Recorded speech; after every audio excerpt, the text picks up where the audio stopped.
Hello, everyone, and welcome to another episode of Stoppage Time, Quarantine Edition. This will most likely be our last episode of the season. So, thank you all for listening along and joining us today. Today, we are once again joined over Zoom, and in the meeting is my co-host David Orway. David, how are you doing? Good, Chris. How are you doing? Doing well. Harrison joins us today. Harrison, how are you doing? Doing well, Chris. Doing well. And, of course, Andy Hewling is here sporting his jersey that looks like caution tape. Andy, how are you doing? Good, Chris. How about you?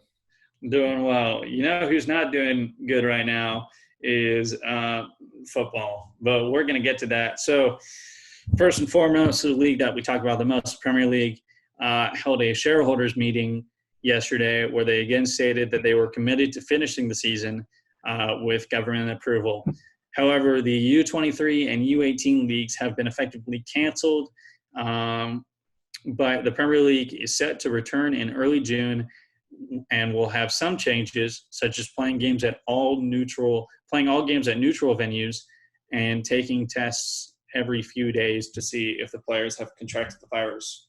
So we mentioned on the last episode that if they were to play all the games at neutral venues, it would most likely be in some sort of Olympic village in the Midlands. Do y'all think it would be likely to have them all in one place or to have them all spread out and they have to take the bus to smaller fields? Andy, let's start with you. I think, obviously, I could see them having an Olympic village because I think if you're trying to transport them, from different locations to a neutral site, I think that can kind of, I guess, logistically be challenging. I think what they should do is set up shop at a stadium, maybe build some stuff or just have them in a local hotel room or something like that. I know the Midlands would seem like a good option because it's far out from a metropolitan area, like London or, Manchester or like Newcastle or something like that. But I feel like I could see them playing in London maybe, though, like, maybe Olympic Stadium or Wembley, because I feel like even though it would be in a more metropolitan area, you could still consolidate them somewhere where they wouldn't be able to go out too much, and they're able to focus on football, because I feel like London has plenty of stadiums because you've got Tottenham, Chelsea, Arsenal, West Ham, and even Crystal Palace if they had to use that stadium. So I feel like, it could be London. It could also be maybe more smaller out in the country. So they have options, but it's got to all be at one place, and I think it's just determining what that place is and how many teams are going to be there. Yeah, I definitely think it's interesting that that they're going to have to be playing at neutral venues. Like, I completely understand it, that they're going to have to be consolidated so as not to risk spreading the virus. My just question is, are they going to have it at these big stadiums like Wembley, Selhurst, like just around London area, Tottenham Hotspur Stadium, Emirates? Or are they going to have them, do you think, at like smaller stadiums, like maybe even League One stadiums? Yeah, like 1,000 people? I could see League One coming into play, and depending on, what League One or Championship has to do if they want to continue their season. But I also think that the big teams could open up their stadiums because you've got, nice facilities that they can use and they don't have to have fans there. But I do think, though, one problem will be I think, a lot of fans might be tempted to come out and watch from outside the stadium or, be out there. And I think that's a tempting thing for fans to do, because we all know that the excitement is there and fans are very passionate about their team. But that might be a red flag, to the league saying, hey, we don't need you out in mass crowds, trying to watch a game. Just watch it at home on your TV or something like that. So I think they may have to deal with that, but I could see smaller, fields coming into play. Mm-hmm. Yeah, that was one of the concerns that they had reported yesterday in the meeting. David Ornstein of The Athletic mentioned that teams are really looking at the neutral venue sites because of the way Valencia played their Champions League match last month, and Dortmund and PSG played, and fans were gathered outside the stadiums, and that was just a huge problem, and that's something they're worried about now. I mean, I think I agree with Andy. I mean, I think the London clubs could definitely be used. Personally, I think the smaller clubs will be used, and there's a reason why I think that. A few days ago, there was an article, I forget who wrote it, about how if we were to not have football, um, like British Premier League football, or any of the leagues in Britain through October, like 90% of the clubs would be in dire financial situation. Like, I mean, like out of business, not coming back. And the main problem is because of the players' wages. You could take a pay cut all you want, but it doesn't really matter. You still have fixed operating expenses, right? And I think that tells the tale. Like, we're going to see football back sooner rather than later. I don't think they can go like I just think it's as much as I don't think they can go past not having football by August, September. I just don't. Now, in saying that, I think you could see a bunch of the Midland smaller clubs get the games because the Premier League will pay them for it. It will help with their finances. I'm just gonna be honest. Like, though Arsenal has cut player wages by 12.5% for a full year, Chelsea has done something similar, but I don't even think it was for a full year at Chelsea. Tottenham's not cutting player wages. I don't think Manchester City's cutting player wages. I don't know that. Eddie might. Manchester United hasn't said anything yet. I don't even know what Liverpool's doing. But, I mean, if you look at the top clubs, I doubt we see the games at the big club stadiums due to the fact that they don't need the money. And not that I don't want to get the money, don't get me wrong, but we don't need it. The little clubs need it. Watford needs it. These little clubs need the money, and I think having the games at the stadiums, they will get some TV money. And you will see the highest ratings on TV they've ever had. Just like the NFL draft. You're going to see the highest ratings on TV. They're going to most revenue based on TV they've ever had. So in saying that, I could see Midland clubs, if they do choose to do London, as Andy said, I could see Crystal Palace being used. I could see West Ham being used. I could see games on the South Coast. It just depends on where the money is and what they want to do. It doesn't matter to me where they play them as long as it's safe and the players are safe and everybody's safe in it, and that we get football back at some point. Yeah, I guess it's going to be a lot like the early rounds in the FA Cup, with all these big clubs playing at small stadiums. Yeah, I can definitely see that happening. I think it's more likely just because of operating costs of having to run a big stadium and, I don't know, power it.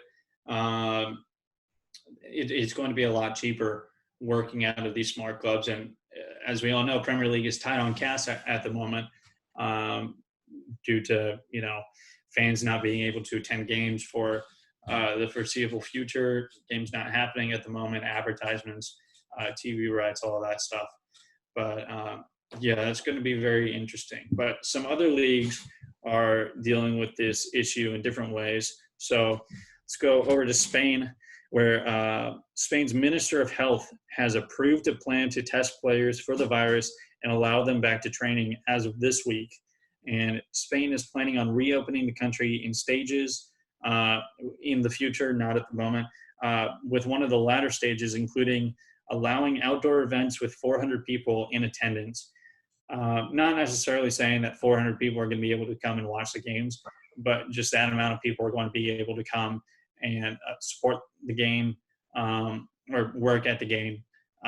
So they would have enough people to be able to operate under those conditions. And La Liga is aiming to resume sometime in June, but they have been warned that they might have to play behind closed doors until January. So we talked about last episode that they had 3 plans, where the first plan was that they would play all the games in June and then play European games in July. The second plan, where it would be all games played in June and July overlapping between Europe. and La Liga. And then also a third plan where all the games would be played in July and all the European games would be played in August. With the cancellations of the French league, we'll talk about, and other leagues, it seems more likely that leagues are going to take the whole European aspect of it less into consideration when trying to open up their own countries' leagues. So, do you think that it's going to be viable for La Liga to reopen? Of course, Spain has had is on the higher end of number of infections. So, you think that Spain is actually going to be able to reopen within the next month or so? I think they're desperate to start because they are one of two leagues that stand to lose the most. I think I read upwards of 300 million euros, even if they play behind closed doors, because the contracts that they've signed just for companies to get Real Madrid and Barcelona on TV, they're huge. And they're looking at losing a lot here. Them and Ligue 1 are the two leagues that stand to lose the most from this whole issue. I think they're going to try very hard. I think everyone has a very close eye on the Bundesliga and how they're handling things to see what they can push forward. But I do know that La Liga is the league pushing the hardest to figure out how to get theirs started back up. Yeah, and I think when it comes to European stuff, as Chris said, the difference, you lose the Dutch league and you lose the French league.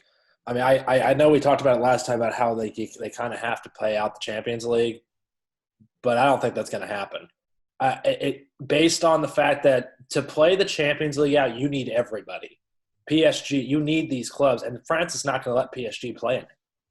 And I think it's along the lines of like, and I know we'll get to the PSG and stuff in a little bit, but I think everyone is watching, as Harrison said, the Bundesliga. I think the Bundesliga is coming back around May 20th, I believe, in that span between May 20th and the end of the month. Germany's also seemed to have handled cases in they're one of the best out of Europe. It'll be interesting to see what happens. I mean, I think countries are desperate to get football back, not just because of the money, too, the morale factor. I mean, I put it this way: we watched the NFL draft last week, right? That made a difference. Like, I think right now is a time, and I said it last time, we need sports. We need it safe first. That's first and foremost. But we need sports. And I think Britain, Spain, their major sport is football. It is. I mean, it's not like they don't have, like the United States has a bunch of different sports that we watch. We have baseball season. We have this. I mean, they may have those sports, but it's not to the degree of what their football is. And I think everyone's really desperate to get it back. And and it's not like it's not a race, it's a marathon, but they're trying to, they're trying their best to get it back. And hopefully the Bundesliga has a way of doing it that works. Yeah, I think I even saw that Barcelona was going to be selling the naming rights to Camp Nou for a year in order to raise funds for the coronavirus. So if you have $500 million or something, you can have your name outside the stadium for a year.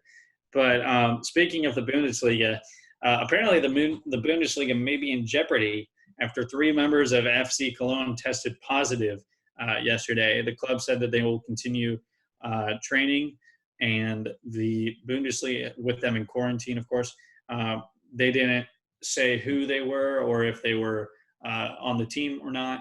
They just said club members. But the Bundesliga is waiting for a ruling by the government on when they can resume the season. But reports say that it could start as early as the 2nd or 3rd week of May. I think the Chancellor, Angela Merkel, said that there would be no public events until the end of August. So all of these games would be played behind closed doors. But Germany does seem the closest to actually coming back. I mean, they're already in training and everything. So the players are at least, getting out, playing, interacting to the social distancing extent. But what do you think this will mean for other countries? Do you think this will set an example? And how likely do you think it is that when they come back, they'll be able to stay back and continue playing and not have to go into another period of suspension?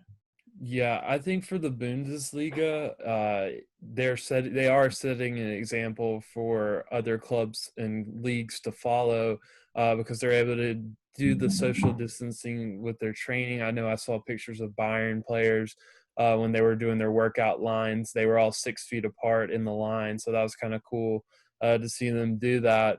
But I think, it gives the Premier League and it gives La Liga, time to really, set their own plans. And I think, these 3 leagues are definitely the 3 biggest leagues in Europe. And I don't think anyone wants to see them get canceled. I mean, if they have to, they're going to, most likely do it.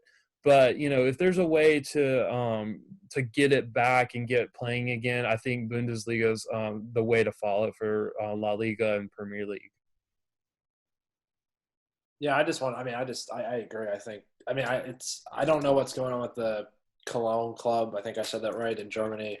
I don't know exactly what's going on with that. I think we're going to see players test positive for the virus. Whether or not that comes with playing together on the field or not, I don't know. I'm not a medical professional. I don't know about that. I think people can get the virus doing anything, really. You can go to the grocery store and get it if it just depends on where you are and what you're doing. I saw a bunch of stuff that they thought about doing. So, there was no, man marking on corners, this and that. Which is just not, in my opinion, it's not football if you're not doing that. It's just not. You can't have a corner kick and not man mark. I think I don't think they'd be talking about having soccer back without them taking into consideration how the virus spreads and what occurs. I don't think they really believe it, that if you're playing a sport that it's going to spread, even with the man-to-man contact in the sport. I saw them talking about wearing masks, and I think Glenn Murray from Brighton came out heavily against that.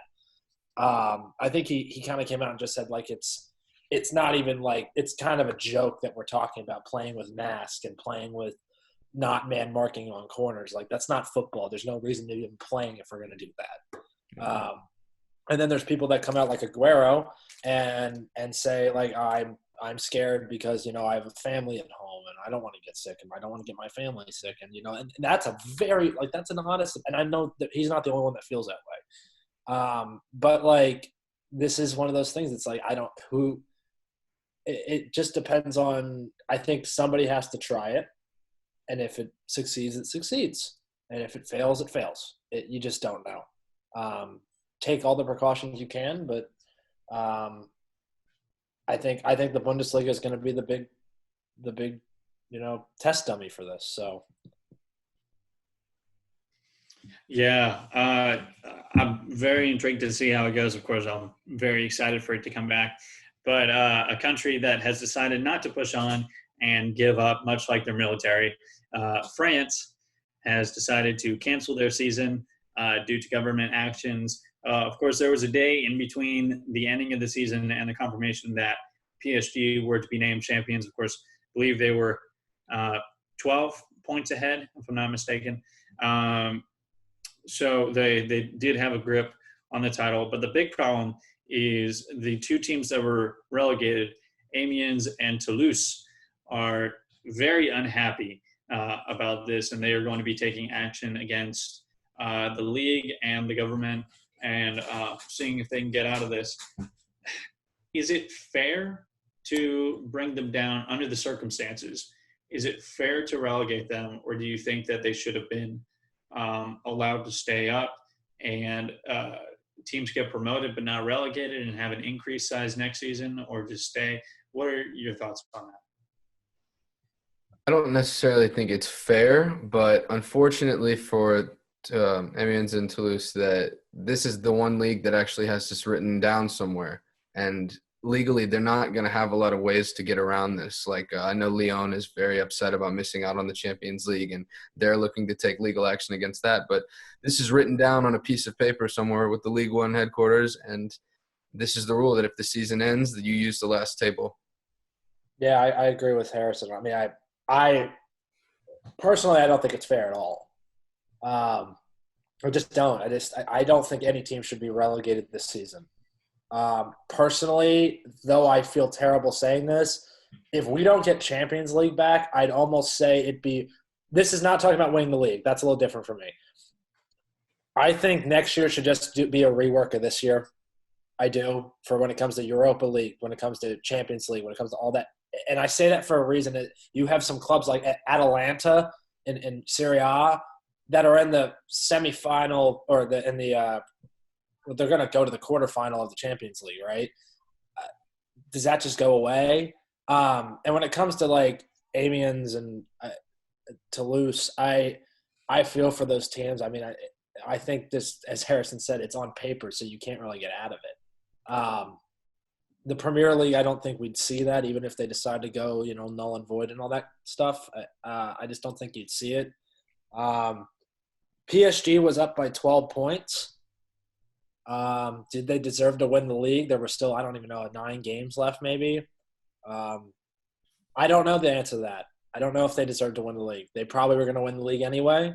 But then, it's the same kind of thing for Liverpool. Liverpool's 20-some points up, 2 games until they win, right? And it's they're going to win the league. I have no doubts they would have won the league, right? But, if you're going to hold everyone to the same standard across the board, then technically PSG should have won the league or shouldn't have won the league, and same should be for Liverpool. I mean, I'm glad they gave them the title. At least somebody won the league, But I just don't think it's fair for relegating teams or giving European spots away. I will say this, though. I know it doesn't seem fair, but I think in all sense, everyone is suffering in some sort of way. So I think relegation can make sense because, first of all, you're going to have teams in the bottom leagues. Think about, in the championship, there are 2 teams right now who think they're going to the Premier League, and a bunch of other teams who might not play in a playoff to get the 3rd spot into the Premier League. So they're going to suffer. And then the relegated clubs, if they stay up, you can't add anyone from the championship. So, I mean, I feel like relegating them, sure, it doesn't sound good, but I think everyone's going to suffer, whether it's not getting a Champions League spot, not winning a title, not getting promoted, or, you get relegated. So, I think, in truth, everyone is suffering from this. And I think, I can see a case where they still go ahead and relegate just off that very reason. Yeah, that's definitely going to be tough. It would just suck, especially for a team like I'm not sure exactly who's in the relegation zone right now, but I think Watford might have just clawed their way out of it, or maybe they're close. But I know, they had a really sucky first half of the season, and they've been working really hard to work their way out of that. And if this still pulls them down, even though they were on the up and up, then that would absolutely suck for them. But one of the biggest problems is definitely Champions League. Just with all of these countries and leagues doing different things, and some of them canceling and others not canceling. The teams that are left in the Champions League, of course, we cut the round of 16 in half. But the teams remaining are PSG, whose league is canceled, Real Madrid and Man City, Atalanta, Atletico Madrid, Chelsea and Bayern at the moment, Olympic Lyon, whose league, of course, has been canceled, Juventus, RB Leipzig, Napoli, and Barcelona. So you have teams from Italy, Germany, England, France. So out of those, the only one that's canceled has been France. But do you think that it's actually going to be they're aiming, I believe, to finish the Champions League by August 30th. So that would mean that either they're going to have to play all the games in August, or they're going to have to overlap some games. Do you think it's possible that the French teams could just play outside of France and that it would work for them? Well, I had already That's even going to happen. I had already been thinking that they might possibly think of moving it outside of Europe. I don't know. PSG has already agreed that they'll play outside of France. I haven't heard from Lyon of what their plans are, but the PSG president said that they're willing to play their 2 legs outside of France. Yeah. I was thinking, like, what if they went to, like, you know, I don't even know, like Australia or, maybe Africa, because Africa has a pretty small amount of cases. I mean, if America somehow gets better, I mean, you never know. That would be pretty wild if they came to America. But I could see them still playing in Europe. But I think, one solution they should think about is maybe moving outside of Europe to another place. But if they did finish it in Europe, I think they would have to have, like, what the Premier League wants to do is do like a neutral site, have maybe set up an Olympic Village so that way everyone is, in the same place, or maybe, multiple places where teams are playing. But yeah, I think if they want to finish, it's going to have to be either outside of some of these affected countries or maybe even outside the continent. Go to Antarctica. I mean, yeah. Indoor heated stadium. Not sure what the temperature is down there, isn't it? It would be winter right there, down there. It'd be getting close to winter, yeah. It'd be pretty brutal down there. Now, well, when you say that they all go to a place and play the games, I imagine like a Dr. Evil facility inside a volcano where they all and they have this big stadium right in the middle, and they just all play the games in there, which would be completely ridiculous. But I think it would be a fun idea. I mean, they could postpone next year's Champions League, like push it back, and then just play it in the fall. Yeah, I agree. I mean, they could do it. I'm not saying they will. They probably won't, but it's a possibility. I mean, they could just push it back. The problem is you won't have the same players on your team. I mean, the big problems are, especially with Europa League qualifying, right? Because some of the smaller teams have to play all those rounds before they even get into the Europa League. Like Wolves had to play some qualifying rounds, I believe, last season. So that's going to be interesting to see how they manage to fit that around. And I could definitely see them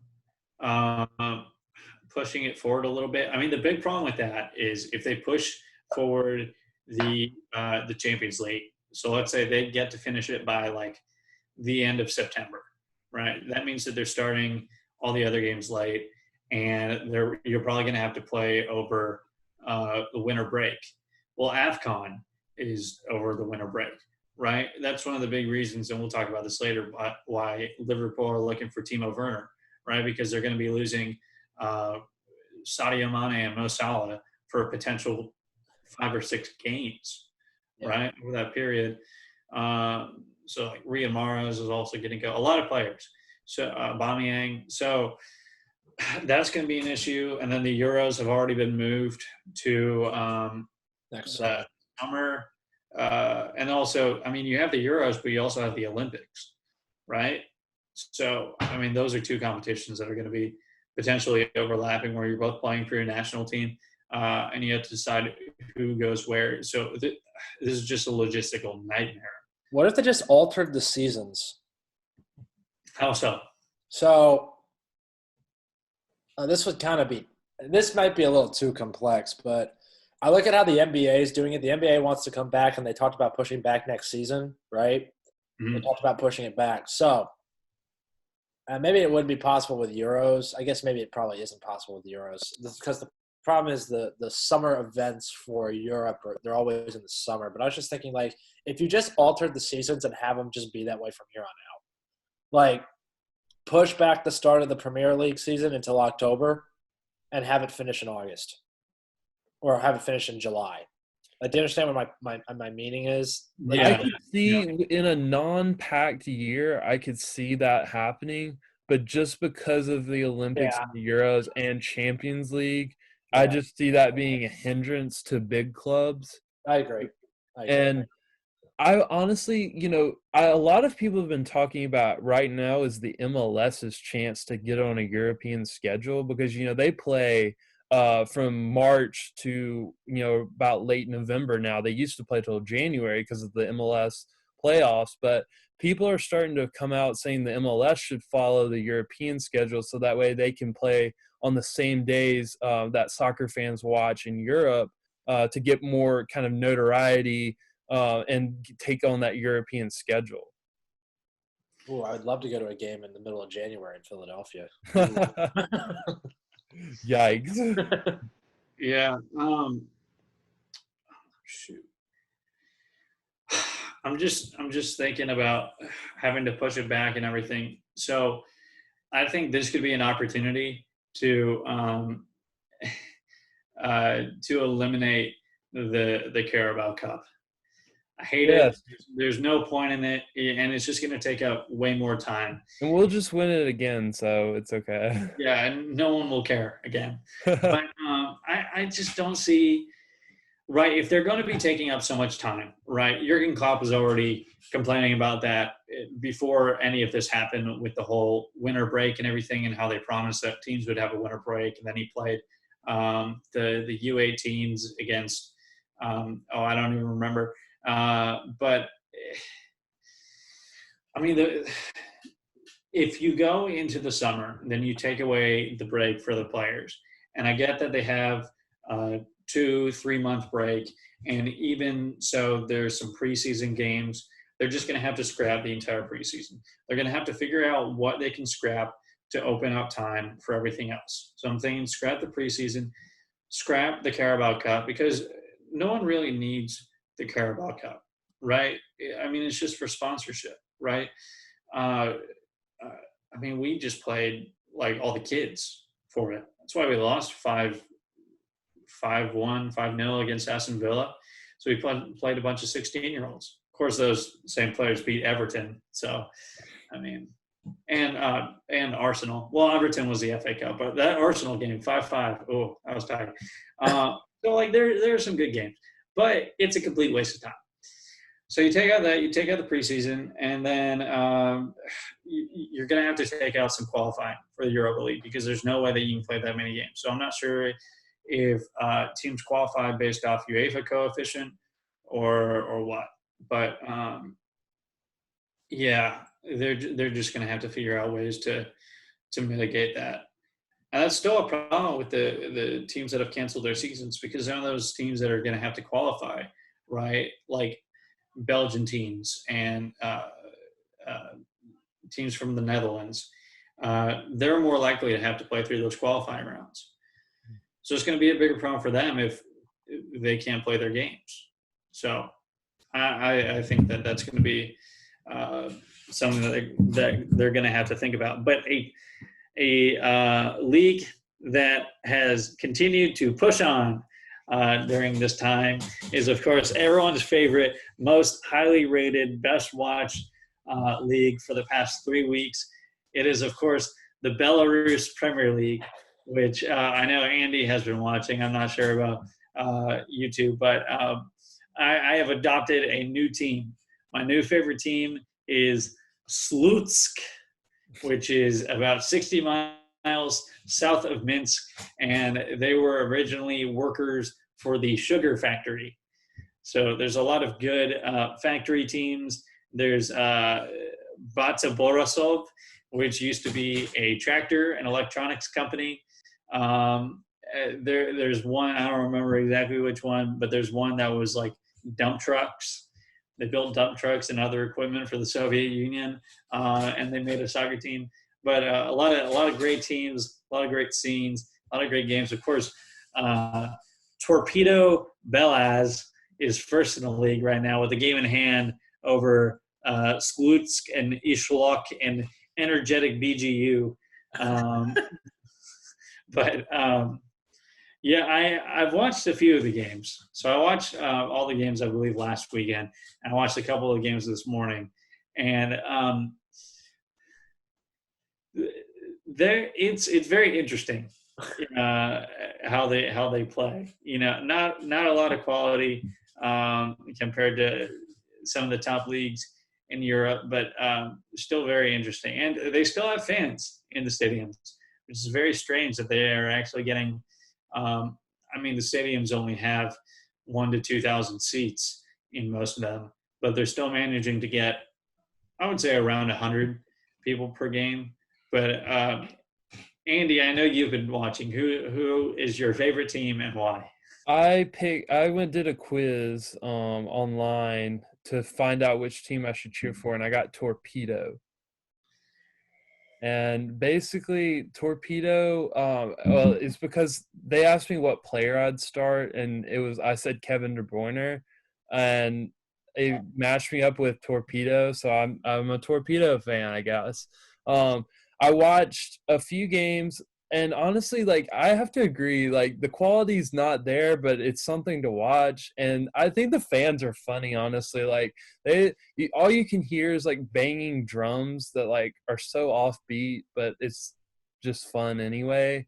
Um, Honestly, I would say the biggest thing is like the defenses are pretty weak, honestly. Like I watched a goal yesterday where it was kind of a miscued clearance and like no defender wanted to get to the ball and the guy just like jumped up and headed it past the goalkeeper. I'm like, where's the defense?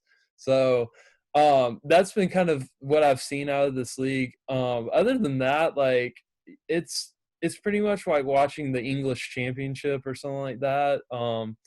But yeah, it's definitely been a whole different world than what we're used to seeing on Saturday mornings. Yeah, I would say it's like watching Huddersfield versus Huddersfield every single game. Uh, Quality on the pitch uh, seems to be a bit lacking. There are some. So I've noticed out of all the teams that I've watched, most of them are made up of Belarus players, but there's a surprising number of players from the Ivory Coast in the league, but not many. I don't believe there are any Americans. I haven't seen anyone from England or Germany. I believe I've seen a couple people from Spain, but it seems to be that the Belarus Premier League is not the most sought after league uh, in Europe, but it's definitely been entertaining. Of course, you can watch those games on YouTube. They're all streamed for free. I think the last one I watched had like 5,000 people watching. So it's a lot of fun, and it's like the only sports going on right now. I saw that Yeah. the Kentucky Derby was doing a turtle race today, however, instead of a horse race. So you can watch that too. Marble races have been pretty popular, um, but yeah, I mean, just we're grasping at straws here for for sports. I But watched the Belarusian Cup yesterday, or it's actually 2 days ago.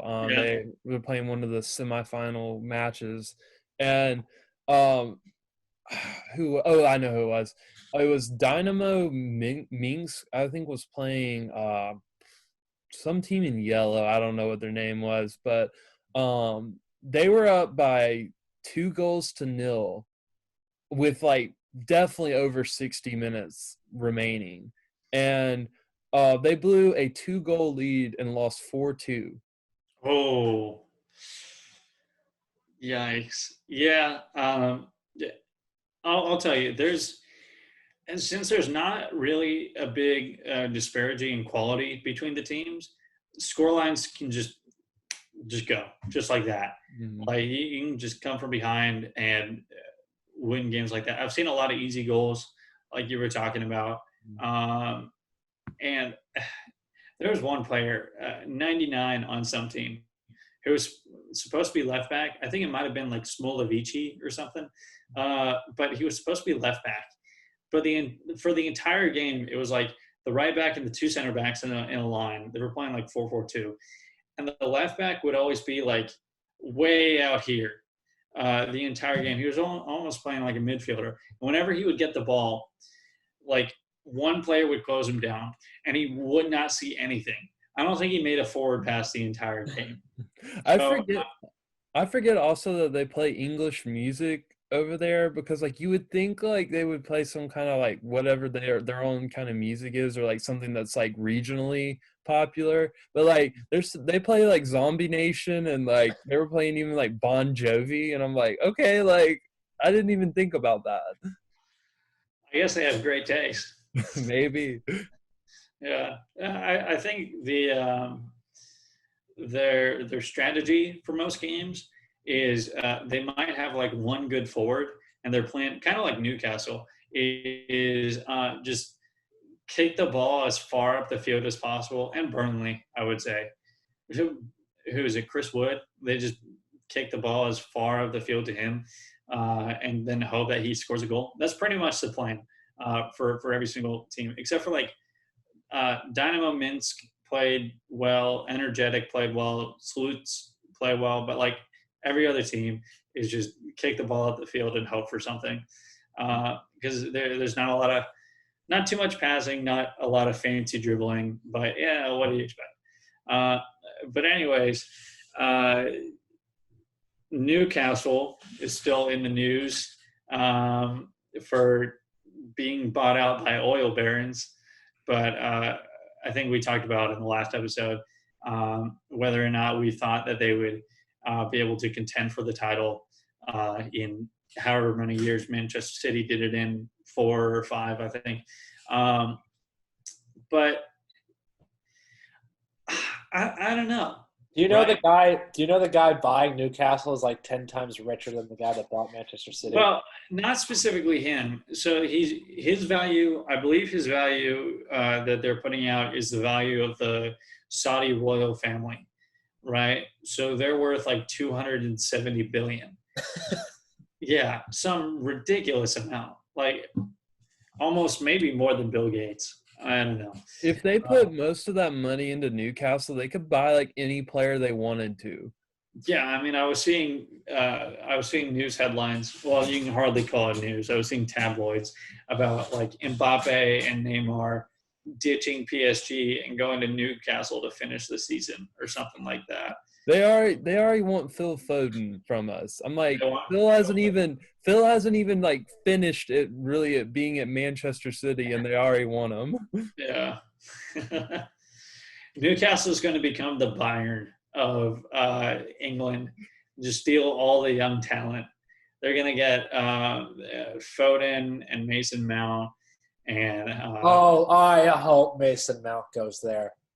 Oh, that would be amazing. It would be so funny. I mean, you think about it. We talk about transfers because that's definitely more interesting than oil barons. But I mean, you think about like what players could you see going to Newcastle within, maybe not over this transfer window, because apparently players' prices are skyrocketing just because. Well, I heard they're dropping. Are they? Yeah, absolutely. I heard they're like Danny Rose. Like Newcastle's going to buy Danny Rose for like $5 million. Really? I saw that since less people are willing to buy, that we might hold on to Lovren and Shaqiri for another year. No, I heard they're absolutely dropping. Like Newcastle's supposed to get Coutinho. Really? Apparently, Coutinho has no desire to move to the north of England. And one of the only strong links people have put next to Newcastle so far that's like, not completely unreasonable, like trying to bring in Cavani or something, is Dembele from Lyon. They're actually looking very closely at him. Mm-hmm. Yeah, that's smart. I saw a news report. This has nothing to do with Newcastle, but Harrison will. I saw a news report. It wasn't contributed to anybody. It's just a Twitter account, like one of those transfer post ones, the ones that know absolutely nothing about transfers, that stated that Manchester United were going to activate $200 million to send to Harry Kane, but Tottenham want Mason Greenwood in return. I'm like, oh yeah, that's gonna happen. That's gonna happen. Oh yeah. Yeah, that was what had Woodward. He took to a fan forum, which he does regularly, this past week, and he was just basically letting everyone know that like financially, they're not any different than anybody else right now, that they're going to have to cut the ideas of bringing in 3 players like that. The idea that everyone is still putting out there is that you can still bring in Jude Bellingham somehow. They've done well trying to recruit him there from Birmingham City, but they're going to push very hard for Sancho, and they might have to drop the idea of a Declan Rice or Jack Grealish coming in. I mean, you don't want to spend $70 million for Declan Rice. No, I think West Ham is out of their mind for thinking that's a good price. But I agree. Tottenham's in this. Actually, we didn't talk about this, but somebody did a thing to figure out who was the most valuable club in the Premier League, and I want you to. Tottenham was number 1 over Manchester City, and it was because of the way Tottenham has their wage structures and everything else. It was a huge formula. I mean, I don't know how accurate it was, but it was like somebody who actually did it and he got recognition. It was like Tottenham was number 1 in the Premier League and valuable, as in had money. Money. It was pretty weird. Yeah, I can see that because Tottenham, number 1, that stadium represents the Tottenham money, but also going to the Champions League, that gives you a lot of revenue. Champions League final, to be exact. And you've bought players like Harry Kane's Heung-min Son and Dele Alli, and I think it shows that Tottenham is really improving as a club. Sure, the results aren't there yet, but I think eventually Tottenham's going to get there. I mean, I think we have the right manager. I mean, we're heavily linked with. Now I'm totally blanking on who it was. Oh, well, Willian on a free transfer. I brought this up last time. Ryan Fraser on a free transfer, which I'd take both of them on a free transfer. We don't need wingers, but I'd take them. Also, well, I mean, attackers were the biggest issue over the winter transfer window. Yeah, right. Everyone was saying that you need a striker because Mourinho wouldn't play Parrott. I told you 100 times that they got to start Parrott because they don't have a striker. Who are they going to pass to? Dele Alli? No. He's just going to hold on to the ball in the midfield. Right, he doesn't have anyone. Because the report out of London is that Levy's already informed Mourinho they're not spending money and that they're aiming strictly like Barcelona to do either swap deals or sign people contracts have just expired. And the Willian is very likely because he wants 3 years from Chelsea and they're trying to give him a 1-year option and he doesn't want that. And the other thing is, I agree with you, Harrison, but this isn't a but. This is just a side note. Di Maurizio, he's one of the main transfer journalists. He's a really, really he's very reliable. He came out and said last week that Tottenham Hotspur are confident in getting Koulibaly. I have no idea where that came out of the blue at, but it came out of the blue. I just need to say it. It was out there. It's not like it was like the Daily Star. It was like one of the main guys. Hold on. If anyone is getting Koulibaly and Insigne and all the other Napoli players, it's going to be Everton, right? Oh, yeah, absolutely. Yeah. I was just saying that. But, yeah, I agree with Harrison. I don't think we're going to be spending – I think we could spend maybe $30 million on a transfer to get a player we need. I don't know who that would be. But I could see us having a little bit of a transfer budget. They already came out and said, like I said earlier, we're not cutting player wages. So we're not in the same boat as Arsenal is or Chelsea. I think that's why that thing I brought up about Tottenham being the most valuable club. We have money. We just don't spend it. So I'm curious. That's why we're not cutting player wages. Well, speaking of Napoli players on the move to possible Premier League teams, the word on the street is that Dries Mertens is being very closely looked at by Chelsea still after he turned them down in January to try and become Napoli's all-time leading goal scorer. Isn't he 34? Isn't he 34 years old? He is pushing his early 30s, he is, but he's just a player that Lampard has been keen on for the last few months. Oh, he's really good. I mean, people really underestimate him because he plays in a league that's either dominated by Juventus or dominated by Ronaldo, but he's definitely one of the best players in that league. So Chelsea are going to get him and then get rid of Willian? So they're just getting the same player but 4 years older? Yep, that's the plan. Chelsea can do their own thing. They're Chelsea. Well, I mean, Chelsea got rid of David Luiz, which was a miracle for them, apparently. And, I mean, Arsenal are just in so much trouble financially and player-wise. they're going to sell Aubameyang this summer. I mean, I wouldn't be surprised if Arteta loses all of his hair by the end of next season. It's going to start looking like Pep, but without the trophies. But, yeah, no. I mean, speaking of Aubameyang, I wouldn't say I was surprised that he stayed on for this season, but I was thinking that if they don't do anything major or get into the Champions League, especially the Champions League, if they don't get in there, then Aubameyang's not going to stay. And it looks very unlikely because I think they're sitting in, 11th right now? I think it's very unlikely that he's going to stay on for another season. So where do you see Aubameyang going? Do you see him going somewhere else? Do you see in England? Do you see him going to Newcastle? But Manchester United, but I don't know how real that was. I saw I that. I don't really see Aubameyang going out or going to another Premier League club. I could see him maybe shipping out to somewhere in Europe, maybe. You go back to Dortmund. Maybe. I loved at the end of last season when Klopp said that all three of his players got the Golden Boot because it was Mane, Salah, and Aubameyang, who he had at Dortmund, of course. Yeah, I mean, there's always a possibility, and I know that their name is always talked about, but like Barcelona is a potential.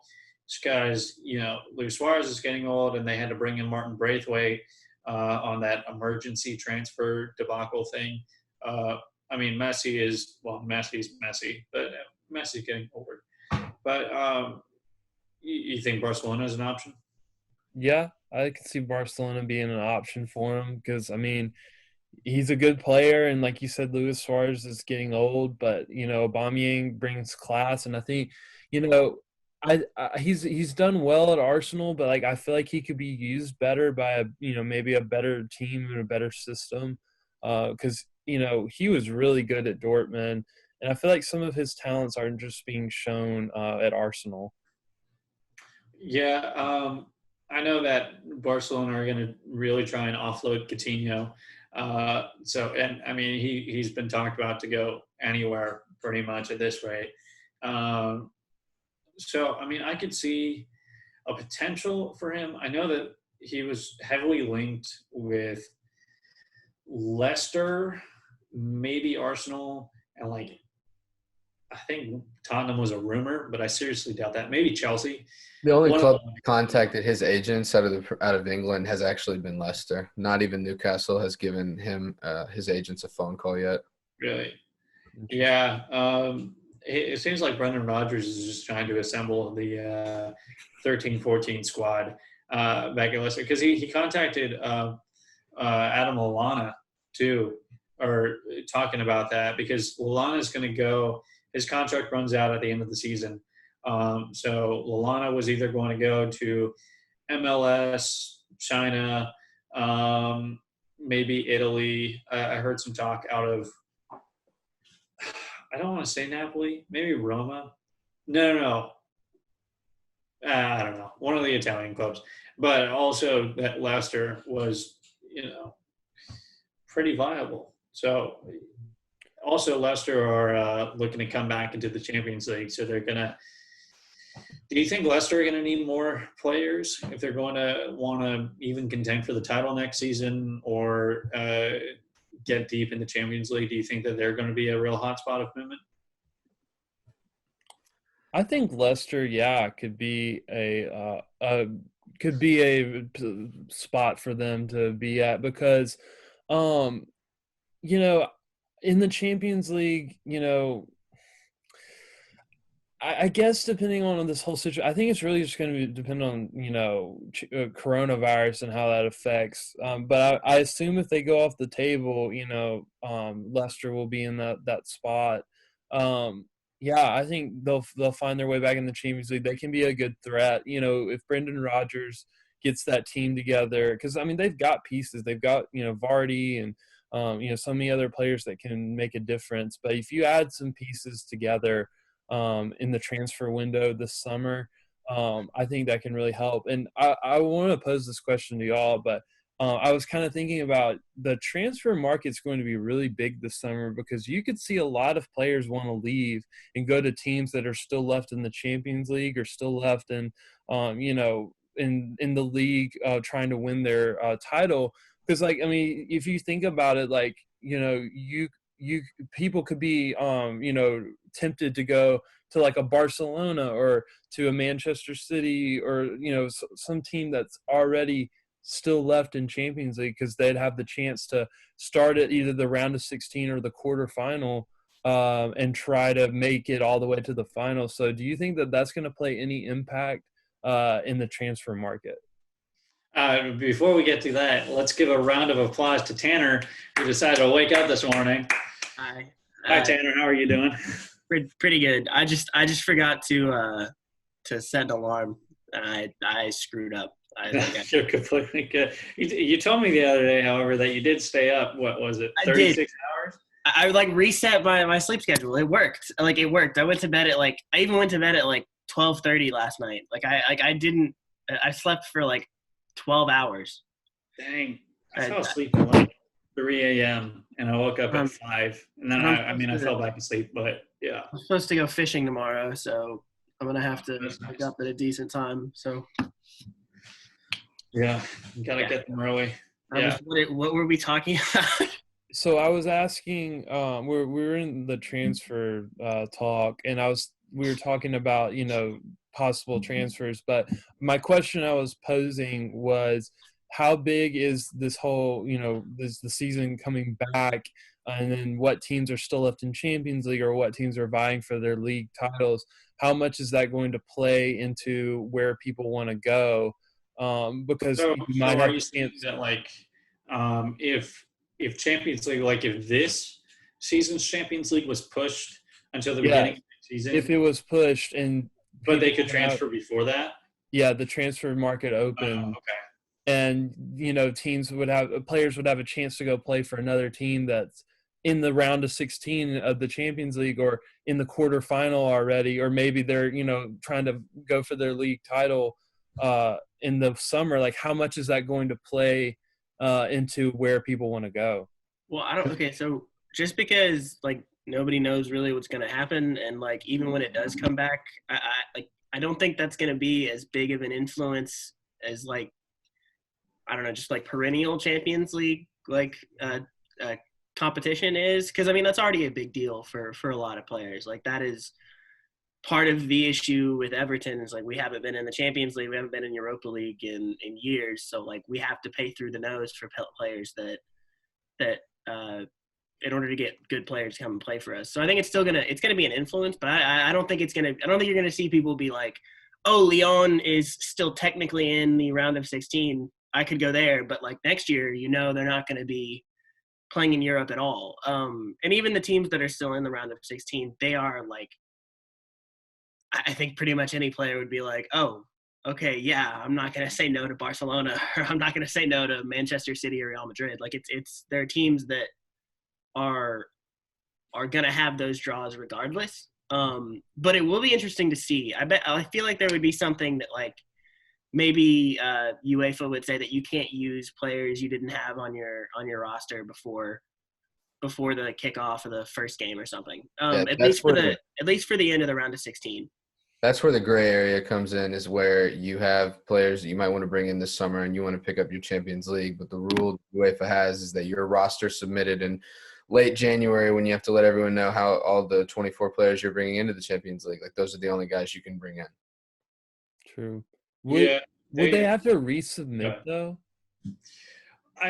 Didn't they change the rule last season or maybe 2 seasons ago after Coutinho couldn't play for Barcelona because he had already played enough games for us that it was at the end of January. So even though if say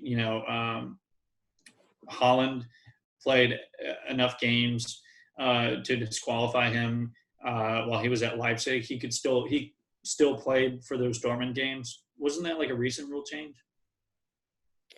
Yeah, I think though it may be like the number of games you play, because I think I may be wrong with this, but I think you have to play like more than 3 or 4 or something like that. Because like I think if you play one, and get transferred for some reason, I think like they have some limit, but I may be wrong. I mean, maybe one of y'all knows.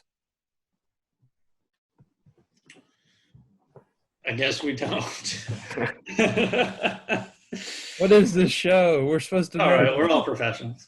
We're all professionals who oversleep and forget to. Oh, you're just on Pacific time now. Yeah, no, I mean, there's going to be definitely a lot of things that we're going to have to think about like that. And I mean, hopefully they can all finish the games. I think something that's going to make this a lot easier is if they can just finish all the games by the end of August, right? So you know how like the first few weeks, month or so of competition, like teams can still sell players, right? Like the first month of the season, they can still sell players. So I think potentially that could happen. So you're selling players while the season is still going on, but I'm not sure if they would be able to, actually play for you, or if you just say, listen, sign this. And then I think Watford actually just signed a player. Yeah, they did. Yeah, I'm not sure if he's going to be able to play for them or not, or maybe it's just like at the end of the season, you can come over and play for us. Like Liverpool. I think Yeah. with that deal, it's like whenever the transfer window opens, the deal is finalized. So like Right. it was some dude from League Two in France. Mm-hmm. Yeah, so I think it's going to be a lot like just signing the contract so that whenever you come over, like I know that buyout clauses, especially Timo Werner's buyout clause, is supposed to end at the end of April, which is coming on. So I'm not sure how that's going to work because I think it stays the same. I think it stays the end of April. Stays the end of April. I think if I think it's in a contract that it stays the end of April. I think the only thing that would, yeah, I think because that's written that way, it stays that way. But like, if even if they push everything back, like that date stays the same no matter what happens. Yeah, it's just, yeah, I don't know. Chris is praying for Liverpool to buy that contract out. What was that? And you're praying for Liverpool to buy the release clause. You don't need him. You don't need him. Leave him alone. Yes. No, you don't. You don't need him. Okay, let's say everything was normal, right? It was the end of the season. Where would he play? Where would he play? He would play as backup / in a Minamino role / Divock Origi role. He plays a backup? Timo Werner is too good to be Divock Origi. I'm sorry. If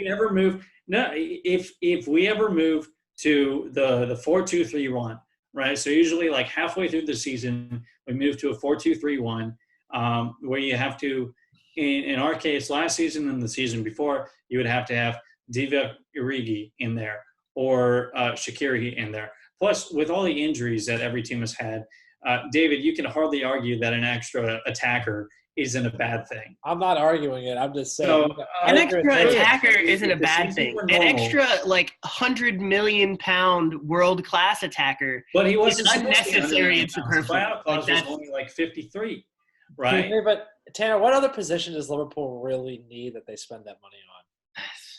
They're only Somewhere looking in the for midfield. attackers. Also, why does Liverpool? I mean, I guess that they're planning on winning the league, but I'd be surprised if Liverpool buys a $70 million player. So the thing with that is Timo Werner's only 24, I think. So he's a young player, and in a regular season, let's say everything is solved and the next season goes on as normal. AFCON is in the middle of the heaviest game period of the season, like the December, January, winter part, right? So that means you're going to be missing Sadio Mane, Mo Salah, I guess Joel Matip, and Naby Keita for 5 or 6 games, right? Last season, the title was determined by a point, right? So 5 or 6 games are going to be really important. But And you're I'd going to rather spend have 70 million euros Chris. on a player for 5 or 6 games. Plus, think about all the other games that we have to play, right? The Don't Care About Cup, FA Cup, Champions League. I mean, I agree. I agree. Harry Kane got an injury for being overworked. Chris, you need to take a note out of my book. I bought Timo Werner on my manager career on FIFA this week. I tried to tag team him and Robert Lewandowski on Manchester City. It didn't work. It doesn't work. I thought it would work. It got me 2 Champions Leagues and 2 Premier Leagues, but it didn't work. I had to sell him. He's too Well, we good don't of a have player. Robert Lewandowski. We have Roberto Firmino. Well, okay. He can play false 9, number 10. In the No. 4-2-3-1, he can play the number 10. What? You have such a good front three. He's not worth I know, and I joke all the time. you said If you buy, let's say, we're going to buy Neymar, we'll still have the best front three in the world. If you buy Sterling, can you imagine if we buy Sterling, we'll have the best front three in the world, Mane, Firmino, Salah. It's just for that extra cushion, right? It's a cushion. They have identified another player. You don't have to put all your eggs in the basket of Timo Werner. They've identified Victor Osimhen of Lille as a player to bring into Liverpool recently. He's not exactly the normal kind of player that y'all really want. He's kind of like a really typical number 9, but he is somebody that clubs. If Timo Werner wants to come to the Premier League, he's going to a place where he can start and be the star because he's good, and he's not going to a big club where he'll sit on the bench and then play the every other game. He's already said multiple times that he would love to come to Liverpool. No, he is not. He said he'd enjoy playing under Jurgen Klopp, which is just a fact for literally anyone who plays soccer. Like, literally any attacking player. Like, I don't like Liverpool, but I would play for Klopp. Like, seriously. Well, anyone would play for Klopp. If you want to That's use my point. I understand that. I will be – you know what, Chris? I'll put it this way. I'd be shocked if Liverpool buy Timo Werner. I think they just – especially right now in this market, if they spend $80 million. Okay. In this market, right? In this market, everything's going to be weird. So any prediction doesn't have nearly as much merit as it would on a normal season, right? But if you think about backups, right? So some people have said that we needed not a new, but like a backup left back because we're having to rely on James Milner to play left back.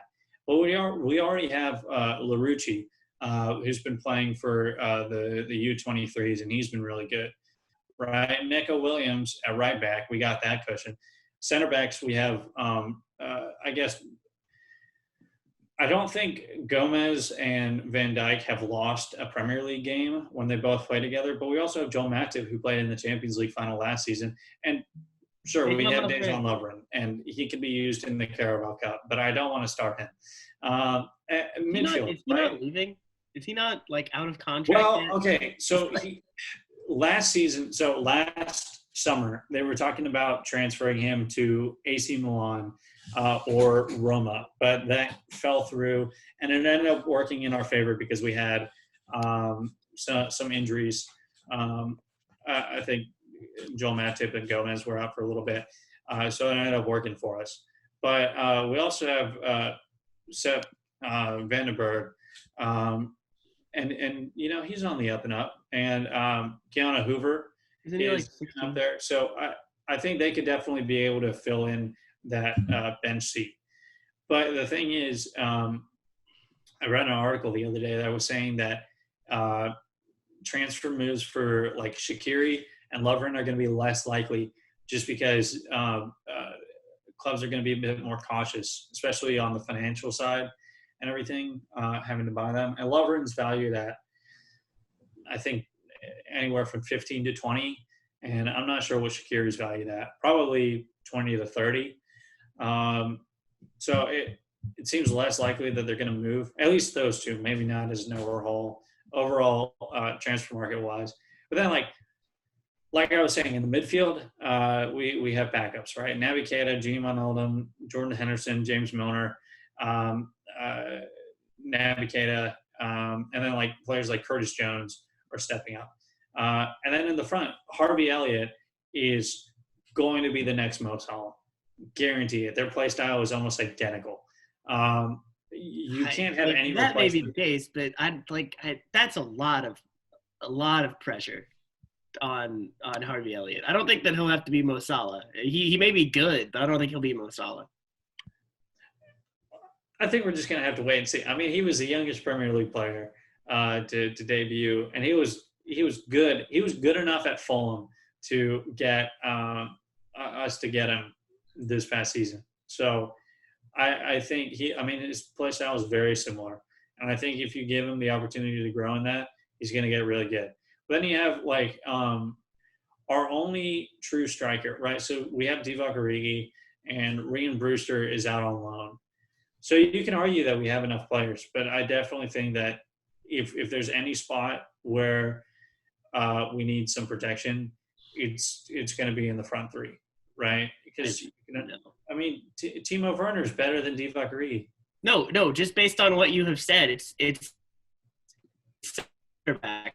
I think having 4 solid center backs is what you need, and you currently have 3. I don't count Dejan Lovren because he should either be gone or just not playing. Like I think you actually need one more center back, and it doesn't have to be a luxury You don't have to buy Kalidou Koulibaly. You can just buy like a crappy center back who's like 22, but is serviceable and a little bit better than Sepp Vandenberg and Keanu Hoover.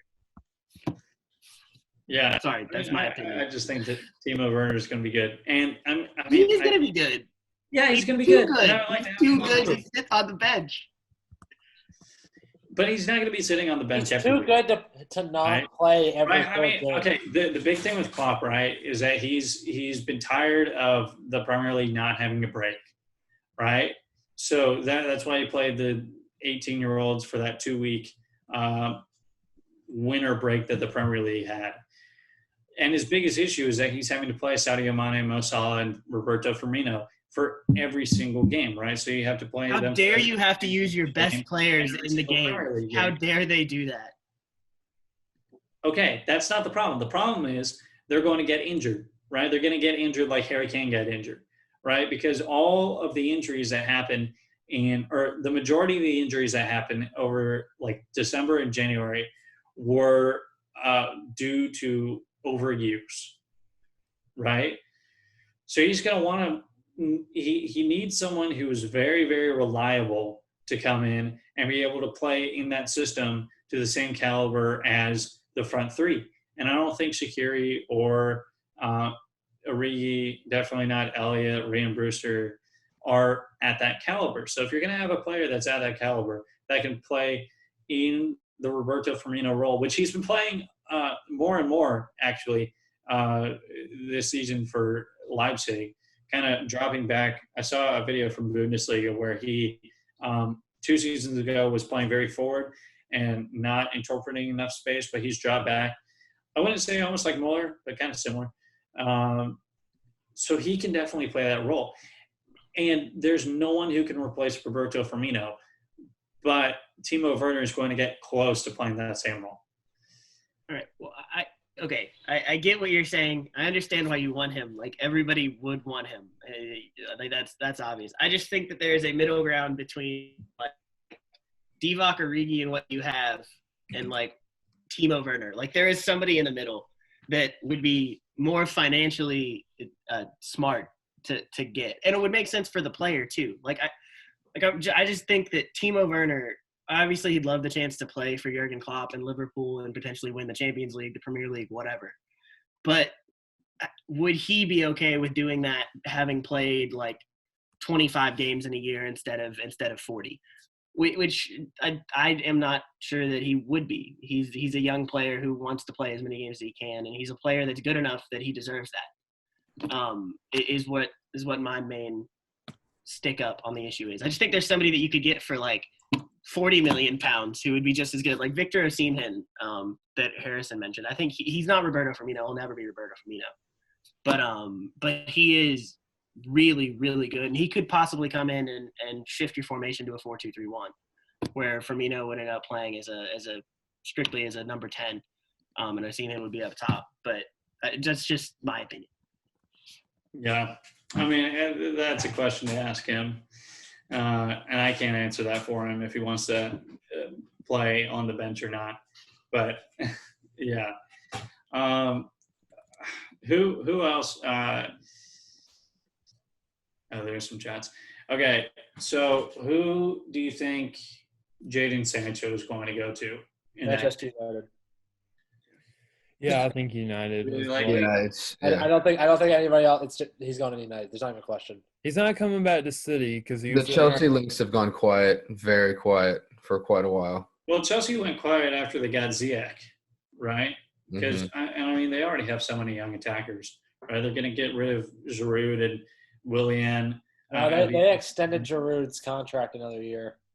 They did? Yep. Really? Yep. Well, they're going to get rid of Willian in that case. So they're going to have more spots available, but those are definitely going to go.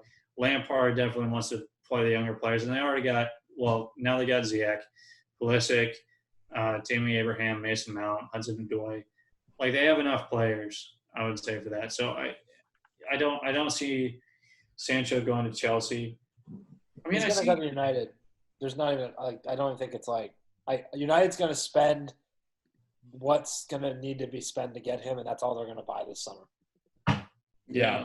I just believe that. I don't know why. I just think that's the player. Like that's who they're stuck on. I mean, they're going to get him. Like, yeah, that's what everyone's reporting is that this is the eyes are glued to him and they're willing to cut all the other. Well, not necessarily Jude Bellingham. They're still very keen on him, but those two, like it's those two and nobody else. I thought Bellingham was going to Dortmund for 30. He was shown around Carrington by Sir Alex, and apparently that has swayed him quite a bit. Wow. But, I mean, I just think Sancho for 80 million is going to be that's going to be it. And what they've already offered him the number 7 shirt and everything. I remember seeing that yesterday. Like, I mean, I'm pretty sure he's going there. Which good for Manchester United. Again, I am not like I'm not like Chris. I do not hate Manchester United. I actually kind of like Manchester United. They're my least not hated team out of the top 6, other than Tottenham. So I've seen all of you. So hate to hear it. Well, Tanner, that's because you're not in the top 6. Leicester's cool. I'm cool with Leicester at this point. But no, I think that's gonna be the record transfer this summer. It's gonna be the Sancho one. That's gonna be number 1 in the world. Neymar to Barcelona for $500 million. Nope. Barcelona even said that's not going to happen. Barcelona's having like money troubles. I don't think there's any chance that happens. Oh, definitely. Yeah. Lautaro Martinez, though, that's more than I think. Why does everyone want him? Who? He's a big, fast, young attacker. Like I mean, he's Inter Milan. Inter Milan. Oh, that Martinez kid. Yeah. I don't know. I think Arsenal isn't going to buy anybody. Arsenal can't afford anybody. They're going to sell Aubameyang, and they're going to have to use his money to pay wages. I really think Arsenal are in trouble. I don't know. Yeah, I mean, but Stan Kroenke's not gonna spend money on the team, which isn't great.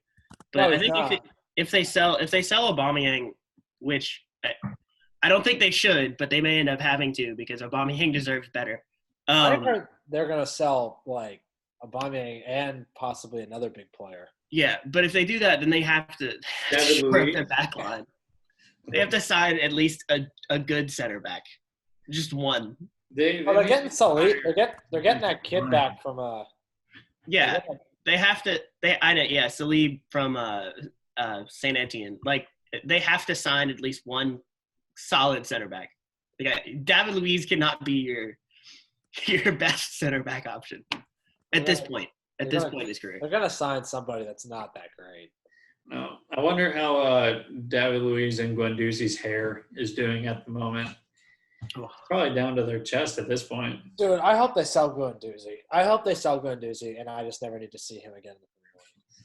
I just find it so weird that they have 2 players on the field sometimes at the same time where They both look identical from the camera just because of the hair. And it's such a weird.